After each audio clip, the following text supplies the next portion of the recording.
اعوذ باللہ من الشیطان الرجیم بسم اللہ الرحمن الرحیم۔ میرے بچوں السلام علیکم ورحمۃ اللہ وبرکاتہ۔ آج ہم 8ویں جماعت کے اس کلاس میں اردو جو کہ ہمارا آج کا مضمون ہے اور ہمارا جو آج کا موضوع ہے وہ ہے زعفران کے حوالے سے سوالات اور ان کے جوابات۔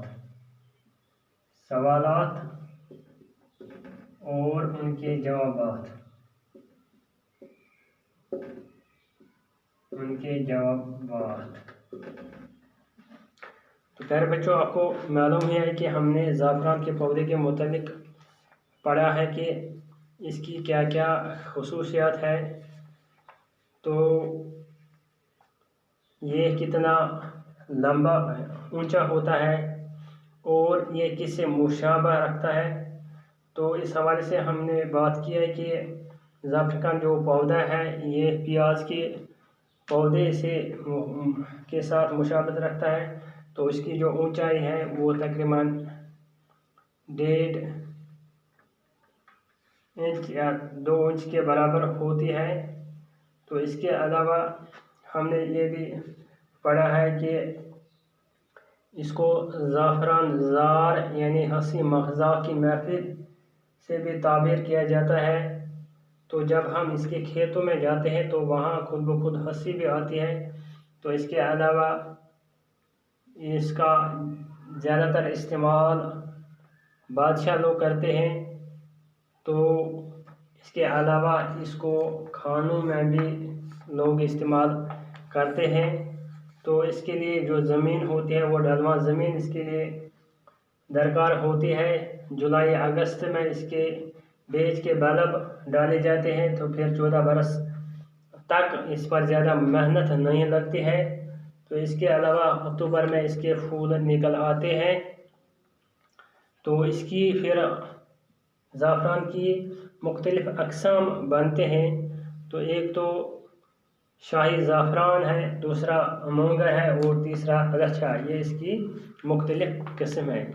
تو آج ہم اس حوالے سے جو سوالات یہاں پر دیے ہوئے ہیں ان کے جوابات لکھنے کی کوشش کریں گے۔ یعنی جو کچھ بھی ہم نے پڑھا ہے زعفران کے حوالے سے اس سبق میں، تو اسی سبق سے متعلق ہم سے سوالات پوچھے جا رہے ہیں۔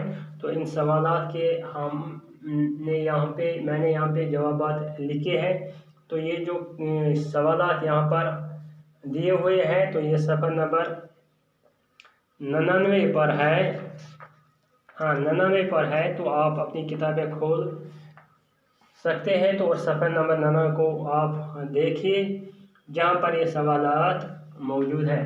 تو سب سے جو پہلا جو سوال ہے وہ یہ ہے، ہم سے پوچھا جا رہا ہے وہ ہے کس شاعر نے اپنی کتابوں میں زعفران کی جا بجا تعریف کی ہے۔ یعنی شاعر کا نام ہمیں لکھنا ہے، اس نے اپنی کتابوں میں یعنی زعفران کی جا بجا اس نے اپنی کتابوں میں تعریف کی ہے۔ تو ہم نے اس سے متعلق پڑھا ہے کہ وہ کون سا شاعر ہے۔ تو وہ جو شاعر ہے اس کا نام ہے کالیداس، یعنی کالیداس نے اپنی کتابوں میں زعفران کی جا بجا تعریف کی ہے۔ تو اس سوال کا یہی جواب ہے کہ کالیداس نے اپنی کتابوں میں زعفران کی جا بجا تعریف کی ہے۔ تو اس کا جو یہ دوسرا سوال ہم سے یہاں پر پوچھا جا رہا ہے وہ یہ ہے کہ کس پھول کو بادشاہوں کا پھول سمجھا جاتا ہے۔ یعنی جس پھول کے متعلق ہم باتیں کر رہے تھے یا ہم نے پڑھا ہے، تو وہ کون سا پھول ہے جو بادشاہوں کا پھول سمجھا جاتا ہے۔